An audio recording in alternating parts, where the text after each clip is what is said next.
Salut tout le monde! Coucou! Cet automne, avec Découverte locale, c'est Tigidou! Pourquoi? Parce que cette saison, on revient à la normale. Mais pour nous, la normale, ça n'existe pas. Exact.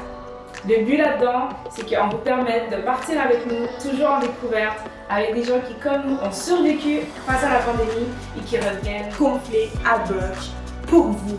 Donc cet automne, on a fait affaire avec du monde qui nous ont donné des belles leçons de vie, des leçons d'humilité qu'ils ont reçues et on les partage avec vous. Et dans ta boîte de cet automne, tu vas pouvoir toi aussi être gonflé à bloc et avoir un automne Tigidou. Ouais.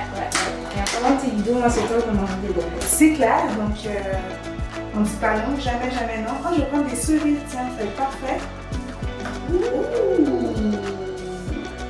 Des cerises. Cheers à la Tigidou! À la Tigidou!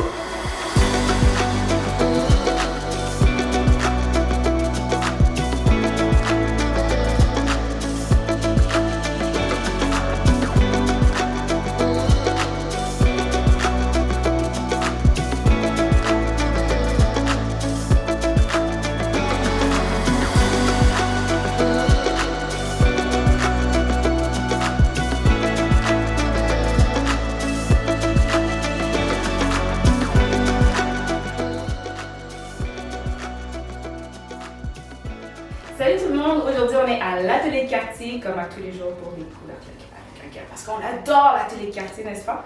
Et on est avec vous deux qui sont Éric Deschênes. et Annick Girard. Jean-Philippe. Et Christelle. Parfait, tous les deux. Vous êtes qui pour l'atelier de quartier? Moi, je suis le principal gestionnaire des dépenses et des recettes.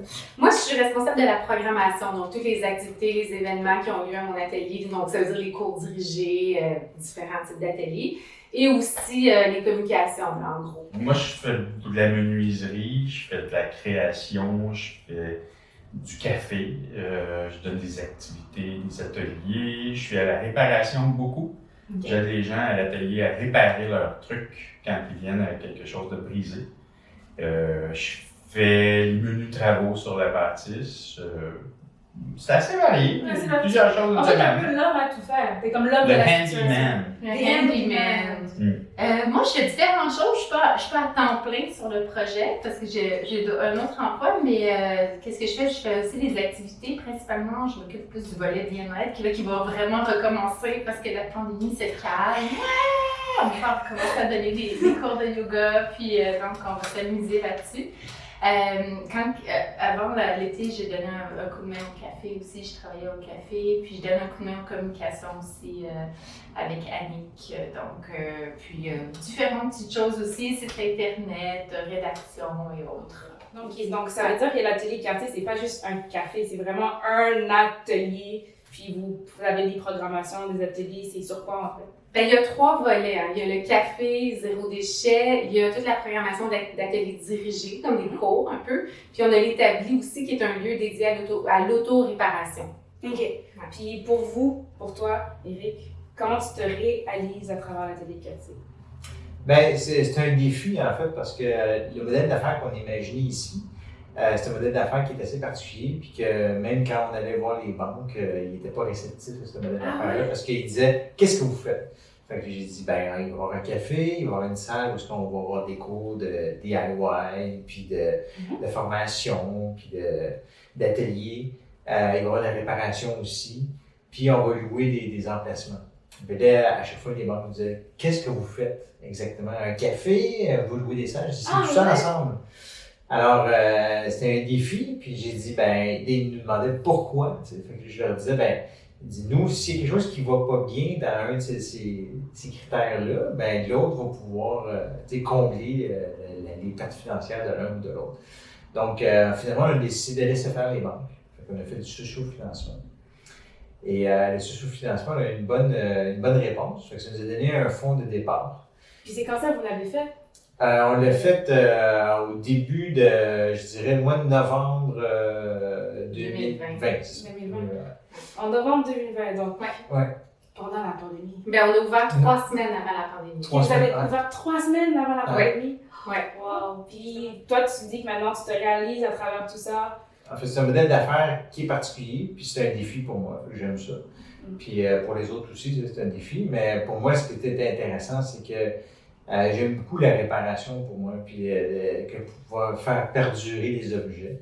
Donc, je m'implique aussi dans l'établi de réparation qu'on a ouvert récemment. On était supposé d'ouvrir ça depuis longtemps, sauf qu'avec la pandémie, ça a été retardé.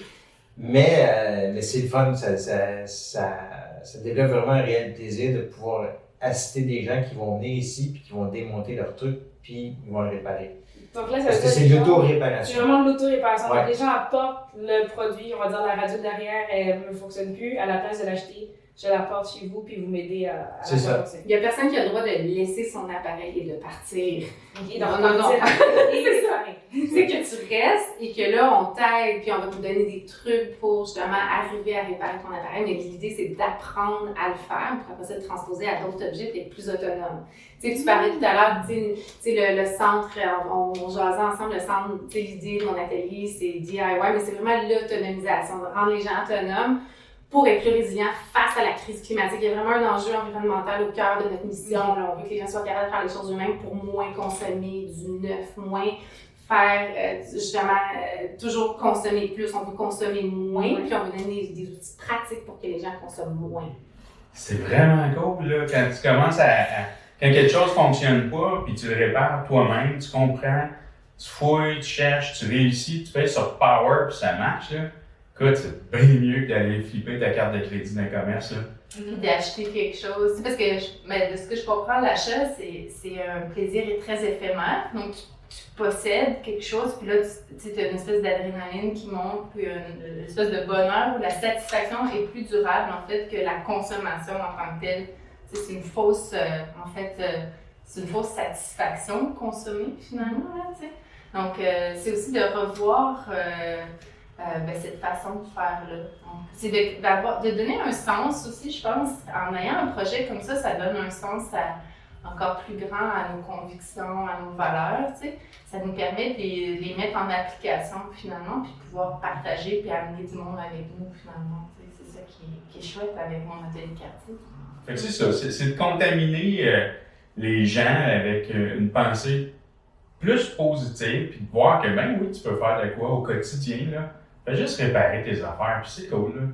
Il faut dire, mes parents, puis probablement les parents de beaucoup de personnes, savaient énormément faire de choses. De la couture, réparer, faire de la mécanique, réparer plein de trucs de bois, de menuiserie, tout ça. Ils étaient un peu autodidactes, nos parents. C'est ça, Ouais. c'est ça. Puis on veut développer à travers mon atelier de quartier que le monde soit de plus en plus autonome. Parce que ça fait en sorte que tu fais des économies aussi dans ta vie. En étant. Puis être plus responsable aussi de tes achats. Qu'est-ce que tu achètes qui ne va pas briser, qui va être facilement réparable? Fait que beaucoup de personnes, des fois, ils arrivent ici, c'est arrivé, puis ils arrivent avec un objet, puis il n'est pas réparable parce que comment il est conçu. Fait que là, ils nous demandent de quelle façon. Ben, une des choses, c'est de s'informer, d'aller dans Protégez-vous, de dire c'est quoi le meilleur achat, puis de savoir être plus responsable, de dire ah, ben, celui-là, cet objet-là peut être réparé, puis c'est facile de pouvoir le garder plus longtemps.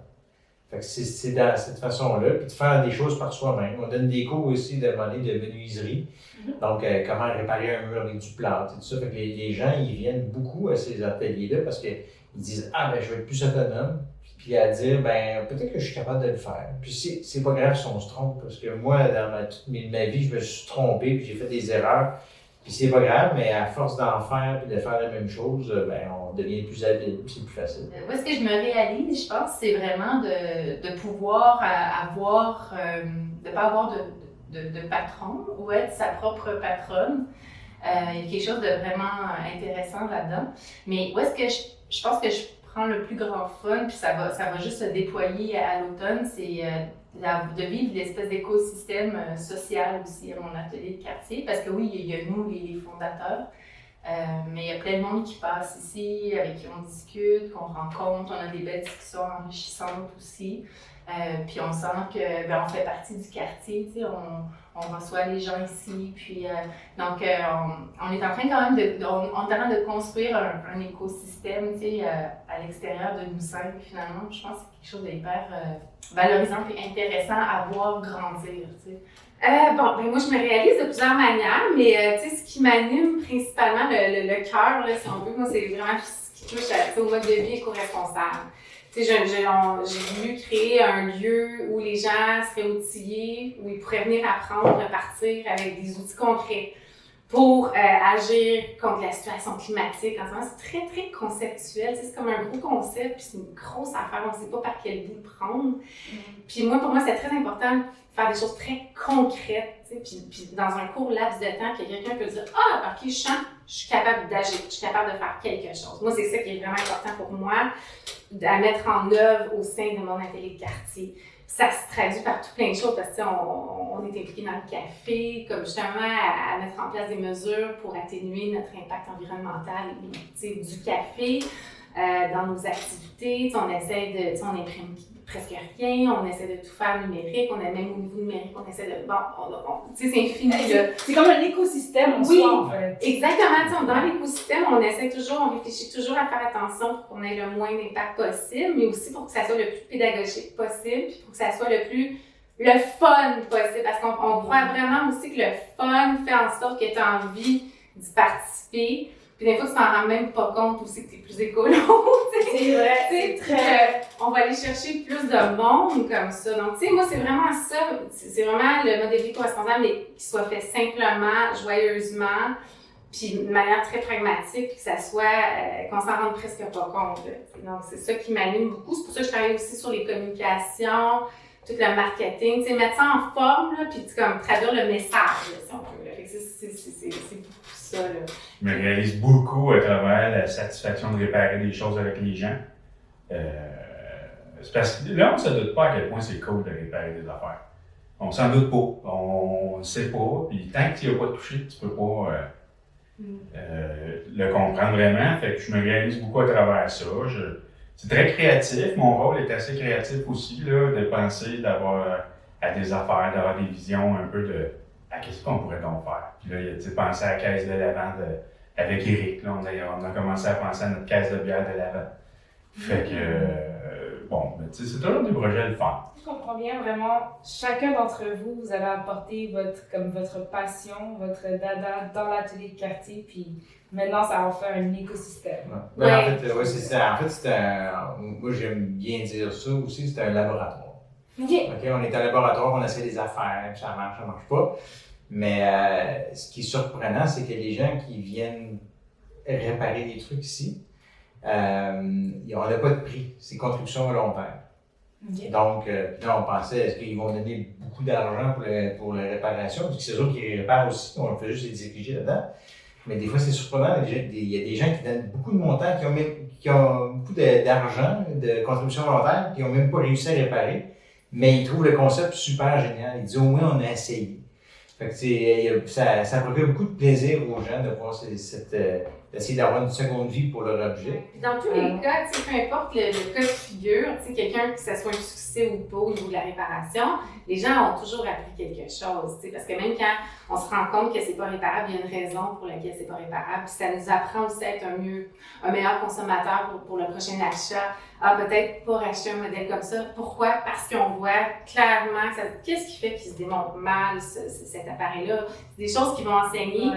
On n'en a pas parlé, mais il y a tout ce qui est le réflexe du réparateur aussi, qui est très présent lors de l'accompagnement, parce que c'est super important que c'est un accompagnement qu'on propose. Puis le réflexe du réparateur, ça peut être tout simplement d'être capable de bien chercher des tutoriels. Sur Internet, là, il y a des tutoriels pour tout réparer, pour tout faire. Tout, c'est notre meilleur ami. C'est ça. Exactement. Donc, des fois, c'est juste, il y a des gens qui sont pas habiles à trouver les bons mots-clés, à bien chercher où aller, dans quel moteur de recherche. Donc, cet accompagnement-là est beaucoup plus important qu'on peut penser. Ou des fois, ça va être de l'entretien. Ça arrive souvent que les gens sont arrivés avec un appareil, il ne fonctionne pas, il est brisé. Non, c'était juste, il était bouché à cause qu'il y avait trop de poussière ou c'est les connexions qui se font pas. Des fois, plus souvent qu'autrement, c'est des petites réparations mineures ou des petites choses mineures. L'atelier de quartier, en 3 mots. On va dire l'atelier de quartier. Mon atelier. C'est un café zéro déchet. En 3 mots. C'est 3 mots seulement, ouais. Atelier DIY réparation. On peut retrouver l'atelier quartier, bien sûr, à votre atelier qui est physique ici dans Montréal, qui est sur les rues. Au coin de Jean Talon et De l'âge. de la Roche, merci. C'est bien dit. 1201 Est Jean Talon. Puis bien sûr, on peut trouver toutes les programmations que vous faites sur votre site internet. Ouais, infolettre aussi. L'infolette? Ouais. L'infolette, Annick a fait du super bel job. On a une infolette à chaque 2 semaines. OK, qui donne toutes les programmations. Oui, tu rentres sur le site internet, puis abonnez-vous à notre infolette, tu t'abonnes, puis tu as toutes les nouvelles super facilement. Puis une super page Facebook, Instagram aussi, comme vous savez. Donc, cet automne, avec Découverte locale, ça va être Tigidou! Donc, merci beaucoup! Ciao!